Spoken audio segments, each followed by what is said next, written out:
Biriak-biriak tabang kalanse, dari lanse ka tonggak tuwo. Tonggak tuwo kayu batareh, tareh nan dari tapak tuan. Dari niniak turun ka gae, dari gae turun ka uwo.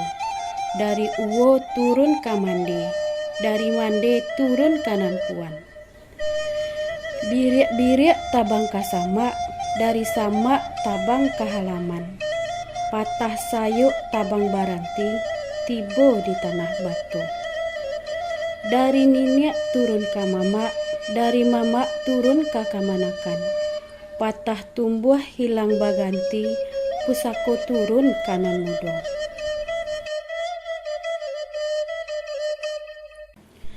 Assalamualaikum warahmatullahi wabarakatuh. Alhamdulillah, pada kesempatan kali ini kita masih diberi kenikmatan oleh Allah Subhanahu wa taala berupa nikmat kesehatan dan nikmat kesempatan untuk mengikuti pembelajaran daring budaya alam Minangkabau bagi kelas 6 SD atau MI.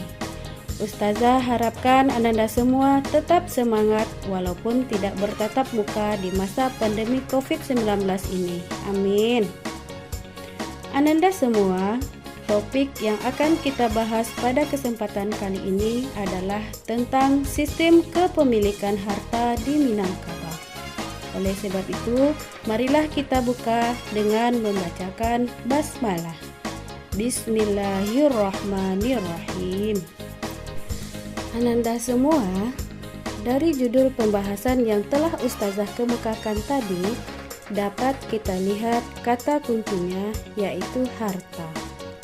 Nah, apa itu harta? Harta adalah segala sesuatu yang kita miliki, baik yang bersifat berwujud maupun yang tidak berwujud, baik yang bergerak maupun yang tidak bergerak. Harta yang bersifat berwujud adalah harta yang dapat dilihat oleh mata. Contohnya, rumah, sawah, ladang, dan lain-lain. Sementara harta yang tidak berwujud adalah harta yang tidak dapat dilihat oleh mata. Ayo, siapa yang dapat mengungkapkan contoh harta yang tidak berwujud ini? Baiklah Ananda, contoh harta yang tidak berwujud itu salah satunya adalah gelar yang nantinya akan kita pelajari pada pertemuan selanjutnya. Harta yang bergerak adalah harta yang dapat berpindah tempat. Contohnya, mobil, motor, sepeda, hewan ternak, dan lain-lain. Dan harta yang tidak bergerak adalah harta yang tidak dapat berpindah tempat. Contohnya, rumah, sawah, ladang, dan lain-lain. Di Minangkabau, sebagian besar harta dimiliki oleh keluarga dari seketurunan orang-orang Nansaparut. Artinya, orang-orang seketurunan menurut garis keturunan ibu. Pada dasarnya, mereka itu tidak memiliki harta, tapi hanya mempunyai hak pakai saja. Dengan kata lain, bahwa harta keluarga di Minangkabau berada dalam keadaan yang tetap milik bersama kaum dalam Saparut.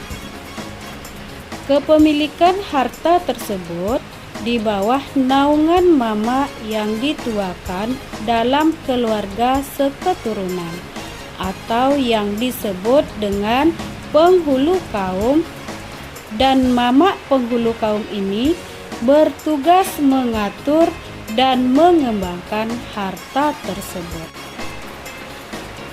Seperti yang telah Ustazah sebutkan tadi, bahwa sistem kepemilikan harta di Minangkabau bersifat kelompok yang dimiliki secara bersama-sama di bawah pimpinan penghulu kaum suku masing-masing.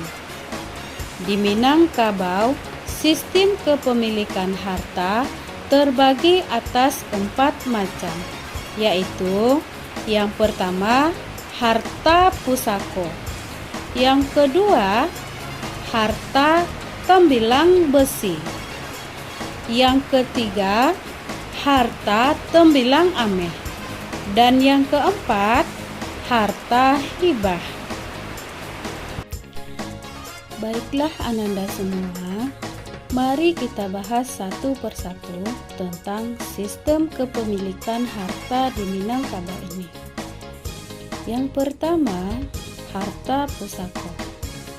Harta pusako adalah harta yang diperoleh dan diwarisi secara turun-temurun dari satu generasi ke generasi selanjutnya.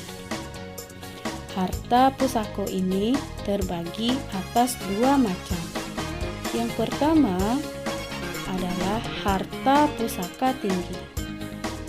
Harta pusako tinggi adalah harta yang diperoleh dan diwarisi secara turun-temurun dari satu generasi ke generasi selanjutnya menurut garis keturunan ibu. Harta ini tidak diketahui lagi siapa pemilik pertamanya. Yang kedua, harta pusaka rendah. Harta pusaka rendah adalah harta yang diperoleh dari pemberian orang tua dan sistem pewarisannya menurut hukum agama Islam. Dengan kata lain, bahwa yang berhak atas harta pusaka rendah bukan kaum perempuan saja, namun kaum laki-laki juga berhak atas warisan harta pusaka rendah ini. Kemudian selanjutnya yaitu harta tembilang besi. Harta tembilang besi adalah harta yang diperoleh dari usaha sendiri dengan cara membuka lahan baru yang belum dimiliki oleh orang lain, atau dalam bahasa Minang disebut dengan cara manaruko. Dan yang selanjutnya adalah harta tembilang ameh. Harta tembilang ameh adalah harta yang diperoleh dengan cara membeli harta tersebut dengan memakai emas sebagai alat tukarnya. Dan yang keempat adalah harta hibah. Harta hibah adalah harta yang diperoleh atas pemberian, baik itu dari ayah ataupun dari orang lain yang tidak sekaum dengan dirinya. Harta hibah ini dibagi atas 3 macam.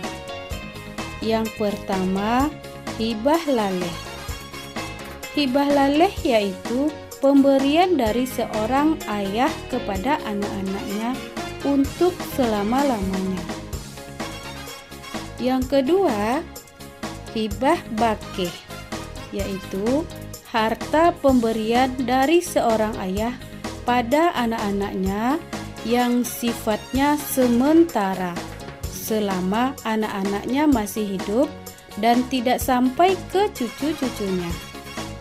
Jika anak-anaknya sudah wafat, maka harta tersebut akan kembali menjadi milik kaum dari ayahnya.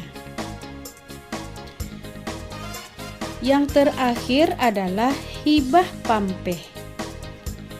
Hibah pampeh adalah harta pemberian dari seorang ayah kepada anak-anaknya dengan cara ayah menggadaikan harta tersebut kepada anak-anaknya dengan tujuan untuk meningkatkan perekonomian anak-anaknya.